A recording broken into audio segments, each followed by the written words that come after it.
வணக்கம் நண்பர்களே, மீண்டும் சந்திப்பதில் மகிழ்ச்சி. சவுக்கு சங்கர் கைது செய்யப்பட்டது உங்கள் எல்லாருக்குமே தெரிஞ்சிருக்கும். அதற்கு பிறகு அவர் மேலே ஒரு கஞ்சா வழக்கு கூட போடப்பட்டிருக்கு. கூடவே அவர் பேட்டி கொடுத்த ரெட் பிக்ஸ் யூடியூப் சேனல் மேலேயும் வழக்கு போட்டிருக்காங்க. சரி, இந்த வழக்கு எதுக்காக அப்படின்னு பார்த்தோம்னா, காவல்துறை பெண் அதிகாரிகளை பற்றி தவறாக பேசியிருக்கிறார் சவுக்கு அப்படிங்கிறது தான் குற்றச்சாட்டு. அப்படி உண்மையிலேயே பேசியிருக்காரான்னு கேட்டால், ரெட் பிக்ஸ் யூடியூப் சேனலில் ஃபிலிக்ஸுக்கு இன்டர்வியூ கொடுக்குறம்போது ஒரு சில விஷயங்களை சவுக்கு சங்கர் குறிப்பிடுறார். அது என்னன்னா, ஒரு குறிப்பிட்ட அதிகாரிக்கு கீழே பணியாற்றக்கூடிய பெண் காவலர்கள் இந்த மாதிரி நடந்துக்கிறாங்க, அது எதுக்காக அப்படிங்கிற மாதிரி பேசுகிறார். குறிப்பிட்ட சிலரை பேசுகிறம்போது அது ஒட்டுமொத்த பெண் காவல் அதிகாரிகளையும் கொச்சைப்படுத்துவதாக இருக்கிறது, இழிவுபடுத்துவதாக இருக்கிறது, அவமானப்படுத்துவதாக இருக்கிறது அப்படின்னு சொல்லி வழக்கு போட்டிருக்காங்க. பொதுவாக இந்த மாதிரி வழக்குகள் எல்லாமே பார்த்திங்க அப்படின்னா, அந்த இருவேறு கருத்துக்கள் அப்படிங்கிறது இருக்கும். நீதிபதியே இது எப்படி அவதூறுக்குள்ளே வரும், இது எப்படி இழிவுபடுத்துறதாகும் அப்படின்லாம் கண்டிப்பாக கேள்வி கேட்பாங்க. சவுக்கு இப்படி பேசுனது சரியா அப்படின்னு கேட்டால், கண்டிப்பாக இதை தவிர்த்திருக்கணும் அப்படிங்கிறது தான் என்னுடைய கருத்து. நீங்கள் ஒரு குறிப்பிட்ட நபரை பற்றி பேசுகிறம்போது அது வேறு விஷயம். ஆனால் ஒரு பொதுப்படையான ஒரு துறையை பற்றியே பேசுகிறம்போது அதுக்கு நீங்கள் வார்த்தைகளை தேர்ந்தெடுத்து பயன்படுத்த வேண்டும் அப்படிங்கிறது தான் உண்மை. அதனால் சவுக்கு இந்த விஷயத்தை பற்றி பேசுனதுக்கு அவர் கைது செய்யப்பட்டிருக்காரு அப்படிங்கிறபோது அது குற்றமா அப்படிங்கிறத நீதிமன்றம் தீர்மானிக்க போகுது. அதே சமயம் சவுக்கு கைதை நம்ம எப்படி பார்க்கணும் அப்படிங்கிறது ஒரு முக்கியமான விஷயம்ங்க. சவுக்கு கைது செய்யப்படுறதுக்கு முன்னாடி என்ன நடந்தது? சவுக்கு சங்கர் பார்த்திங்க அப்படின்னா 2021 வரைக்குமே திமுகவுக்கு ஆதரவாக ஸ்டாலின் தான் முதல்வராகணும், திமுக தான் ஆட்சிக்கு வரணும், பெரியார், திராவிடம் எல்லாத்தையும் பேசின ஒரு நபர் தான் சவுக்கு சங்கர்.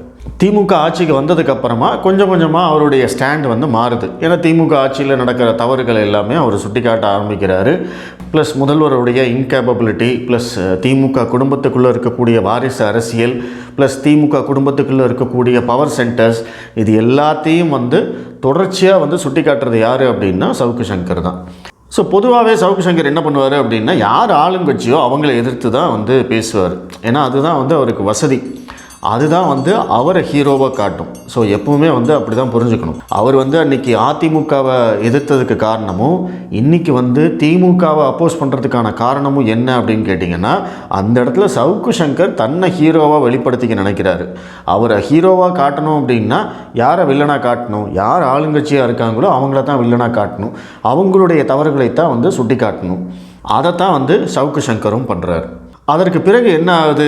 திமுக பற்றியும், முதல்வர் ஸ்டாலின் அவர்கள் பற்றியும், உதயநிதி பற்றியும், திமுகவுடைய அந்த முதல் குடும்பம் ஸ்டாலின் குடும்பத்தை பற்றியும் ரொம்ப ரொம்ப பர்சனலாகவே நிறைய விஷயங்கள் பேசிகிட்ருக்காரு. ஆனால் அவரை பொறுத்த வரைக்கும் என்ன சொல்கிறாருன்னா, அது பர்சனல் கிடையாதுங்க. துர்கா ஸ்டாலின் அவர்கள் ஒரு மினரல் வாட்டர் கம்பெனி வச்சுருக்காங்க, அதை பற்றி நான் விமர்சிக்கிறேன், அது எப்படி பர்சனல் ஆகும்? உதயநிதி ஸ்டாலின் சினிமா துறையே தன்னுடைய கட்டுப்பாட்டில் வச்சுருக்காரு, நான் அதை பற்றி விமர்சிக்கிறேன், அது எப்படி பர்சனல் ஆகும்? ப்ளஸ் அவங்களுடைய இன்கேப்பபிலிட்டிஸ், அவங்க செயல்படாமல் இருக்கிறத பற்றி நான் திரும்ப திரும்ப பேசுகிறேன், அது எப்படி பர்சனல் ஆகும் அப்படின்னு அவர் தரப்புலேருந்து கேள்வி கேட்கப்படுது. சரி, ஓகே, ஒரு பக்கம் இந்த மாதிரி இருந்தாலுமே சில வார்த்தைகளை, சில விஷயங்களை அவர் தவிர்த்திருக்கலாம் அப்படிங்கிறதுல யாருக்குமே எந்த மாற்று கருத்துமே இருக்க முடியாது. அப்புறமா திடீர்னு என்னாச்சு? சவுக்கு சங்கர் முழுக்க முழுக்க அதிமுக பக்கம் போக ஆரம்பித்தார். சவுக்கு மீடியா அப்படிங்கிற ஒரு சேனலை க்ரியேட் பண்ணுறாரு. அது ஒரு மிகப்பெரிய அளவில் ப்ரமோட் பண்ணுறாங்க. ப்ளஸ் சவுக்கு சங்கருக்குன்னு இருக்கக்கூடிய ஒரு ஆடியன்ஸ் பார்த்திங்க அப்படின்னா அவரை தொடர்ச்சியாக ஃபாலோ பண்ண ஆரம்பிக்கிறாங்க. குறுகிய காலத்திலே சவுக்கு மீடியா ஒரு மிகப்பெரிய லெவலில் வளர்ச்சி அடைஞ்சிருக்கு அப்படிங்கிறத யாருமே மறக்க மாட்டாங்கன்னு நினைக்கிறேன். அதற்கேற்ற உழைப்பையும் சவுக்கு சங்கர் அண்டு டீம் அவங்க கொடுத்துருக்காங்க அப்படிங்கிறதையும் நம்ம சொல்லணும்.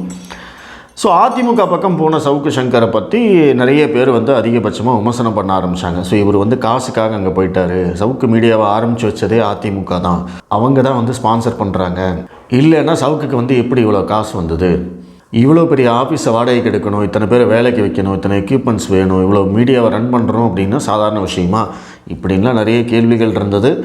ஓகே, இது சவுக்கு செஞ்சது சரியா?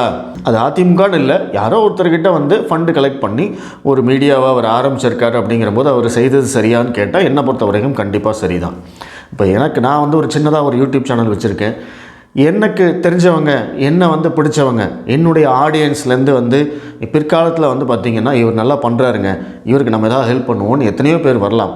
அப்போ என்னுடைய பிஸ்னஸ் பிளானை நான் சொல்கிறேன், ப்ளஸ் என்னுடைய லட்சியங்கள் என்ன அப்படிங்கிறதெல்லாம் நான் சொல்கிறேன். ஒரு வேளை அதுக்கு வந்து அவங்க ஏதாவது ஹெல்ப் பண்ணணும்னு நினச்சாங்க அப்படின்னா அவங்க ஃபன் பண்ணுறாங்க, நான் என்னுடைய பிஸ்னஸை வந்து அடுத்த கட்டத்துக்கு எடுத்துகிட்டு போவேன்.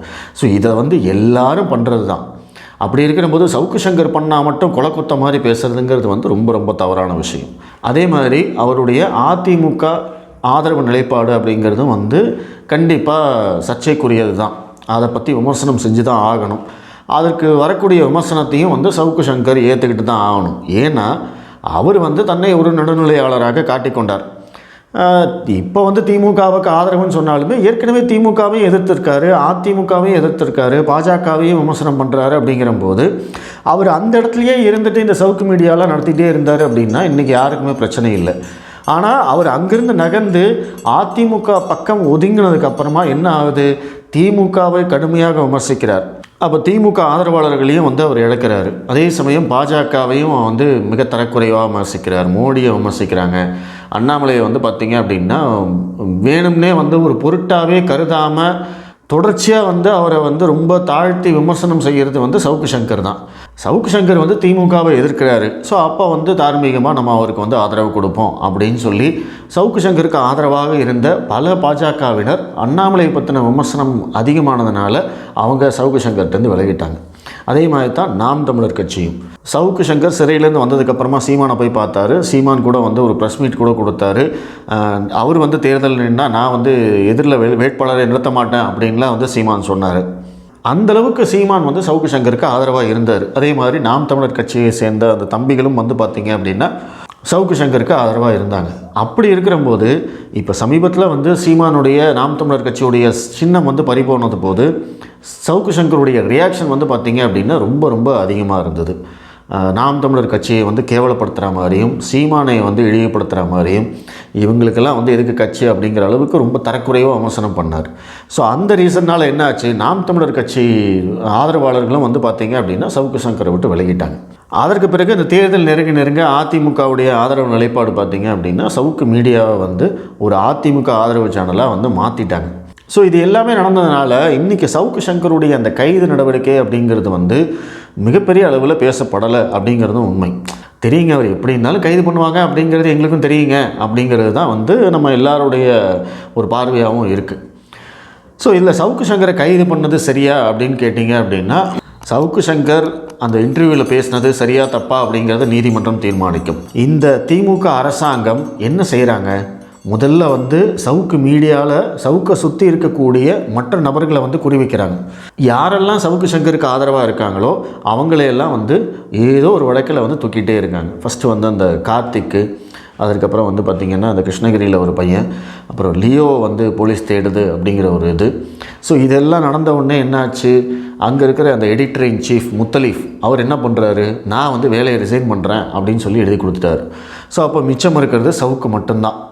அப்போது சவுக்கையும் வந்து பார்த்திங்கன்னா அடுத்தது கடைசியாக கைது பண்ணுறாங்க அப்படிங்கிற போது ஸோ ஒட்டுமொத்த சவுக்கு மீடியா அப்படிங்கிறதையும் முடக்கிட்டாங்க. அப்போது திமுக அரசாங்கத்துடைய டார்கெட் என்ன, சவுக்கு சங்கரை கைது பண்ணுறதுங்கிறது மட்டும் இல்லை, சவுக்கு மீடியாவை இழுத்து மூடணும் அப்படிங்கிறது தான். ஸோ இப்போ அவங்க நினச்சதை சாதிச்சுட்டாங்க. சவுக்கு சங்கர் ஒரு இன்டர்வியூ கொடுத்துருக்காரு, அதில் வந்து பெண் காவல்துறை அதிகாரிகளை தவறாக பேசியிருக்காரு அப்படின்னா ஒன்று நேரடியாக அவர் மேலே வழக்கு போட்டு அவரை மட்டும் கைது பண்ணியிருந்தாங்க அப்படின்னா சவுக்கு மீடியா அப்படிங்கிறது இயங்கிட்டு இருக்கும். முத்தலீஃப் இருப்பார், லியோ இருப்பாங்க, இல்லை வேறு யாராவது கூப்பிட்டு வச்சு அவங்க இன்டர்வியூ பண்ணுறாங்க, ஏதோ ஒரு விதத்தில் அது வந்து இயங்கிட்டு இருக்கும். அப்போ திமுகவுடைய நோக்கம் வந்து இந்த சவுக்கு மீடியாவை வந்து இழுத்து மூடணும், சவுக்கு சங்கரோட வாய் அடைக்கணும் அப்படிங்கிறது மட்டும்தான். அதில் வந்து அவங்க வெற்றி அடைஞ்சிருக்காங்க. இவங்க தான் வந்து கருத்து சுதந்திரத்தின் காவலர்கள்னு பேசுவாங்க. முதல்வர் வந்து ஒரு 2 நாளைக்கு முன்னாடி அறிக்கை கொடுத்துருப்பார், நம்ம பாஜகவுக்கு வந்து கிளாஸ் எடுத்திருப்பார். இவங்க ஆட்சியில் வந்து எப்படியெல்லாம் நடக்குது அப்படிங்கிறது நம்மளுக்கு தான் தெரியும். இப்போ நீங்கள் உண்மையிலேயே யோசிச்சு பாருங்கள், சவுக்கு சங்கர் வந்து ஸ்டாலினை பற்றி பேசியிருக்காரு, உதயநிதி பற்றி பேசியிருக்காரு, துர்கா ஸ்டாலினை பற்றி பேசியிருக்காரு. எத்தனையோ காரணங்களுக்காக சவுக்கு சங்கர் மேலே வழக்கு போடுவாங்க அப்படின்னு நம்மலாம் எதிர்பார்த்தோம். போடக்கூடிய வாய்ப்புகளும் இருந்தது. ஆனால் அந்த வழக்குகளையெல்லாம் விட்டுட்டு இவன் எப்படா இதிலடா சரியாக மாட்டுவான் அப்படிங்கிற மாதிரி, அதாவது அந்த வழக்கெல்லாம் போட்டோம் அப்படின்னா என்ன ஆகும், திமுக அரசு நேரடியாக சவுக்கு சங்கரை பழிவாங்குது அப்படின்னு கொண்டு போயிடலாம். ஆனால் இப்போ போட்டிருக்கிற வழக்கு என்ன, பெண் காவல்துறை அதிகாரிகளே அவமானப்படுத்தி விட்டார் அப்படிங்கிற மாதிரி போடும்போது பார்த்திங்கன்னா நிறைய பேர் வந்து அவருக்கு ஆதரவு கொடுக்க மாட்டாங்க.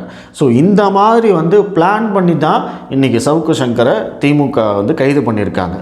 ஸோ இந்த கைது நடவடிக்கையை கண்டிப்பாக நம்ம வந்து கண்டிச்சு தான் ஆகணும். அவர் பேசுறது சரியாக தவறாங்கிறத நீதிமன்றம் முடிவு பண்ண போகிறாங்க. நீங்கள் வழக்கு போடுறீங்க, ஓகே, கோர்ட்டுக்கு வந்து விசாரணை நடக்க போகுது, அவங்க தான் முடிவு பண்ணணும். அதனால் திமுக அரசாங்கத்துடைய இந்த கைது நடவடிக்கை வந்து முழுக்க முழுக்க ஒரு பழிவாங்கும் நடவடிக்கை அப்படிங்கிறது இதை பார்த்தாலே உங்களுக்கு புரியும்.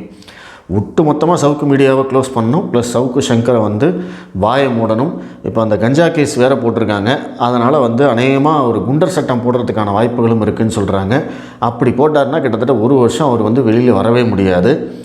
அப்போது ஒட்டு மொத்தமாக வந்து சவுக்குடைய சாப்டரை வந்து க்ளோஸ் பண்ணணும் அப்படிங்கிறது தான் இந்த திமுக அரசாங்கத்துடைய நோக்கம். அப்போ இதை பண்ணுறதன் மூலமாக என்ன ஆகும், மற்ற யூடியூப் சேனல்காரங்க யாரெல்லாம் வந்து திமுகவை எதிர்த்து விமர்சனம் பண்ணுறாங்களோ அவங்களுக்கும் வந்து ஒரு பயத்தை விதைக்கணும். இன்றைக்கி சவுக்கு சங்கர், நாளைக்கு நீயா வேணாலும் இருப்ப, ஒழுங்காக ஜாக்கிரதையாக பார்த்து இருந்துக்கோ அப்படிங்கிற ஒரு எச்சரிக்கை இந்த கைதின் மூலமாக மற்றவர்களுக்கு கொடுக்க நினைக்கிறது திமுக. அப்போ திமுகவுடைய இந்த நடவடிக்கையை நீங்கள் கண்டிப்பாக விமர்சித்து தான் ஆகணும். அதற்காக வந்து சவுக்கு பேசுனது சரி அப்படின்னு நம்ம ஒத்துக்கிட்டோன்னு அர்த்தம் கிடையாது. சவுக்கு பேசுனது சரியா தவறா அப்படிங்கிறத நீதிமன்றம் முடிவு பண்ணோம். ஆனால் திமுக எடுத்த இந்த நடவடிக்கைகளை தவறுன்னு நம்மளால் உறுதியாக சொல்ல முடியும். ஏன்னா அதுக்கு வந்து நீதிமன்றம் வந்து தலையிட மாட்டாங்க, அதை நம்ம தான் சொல்லணும். ஸோ இதை புரிஞ்சுக்கணுங்கிறதுக்காக தான் இந்த காணொலி நம்ம பண்ணோம். மீண்டும் சந்திப்போம். நன்றி.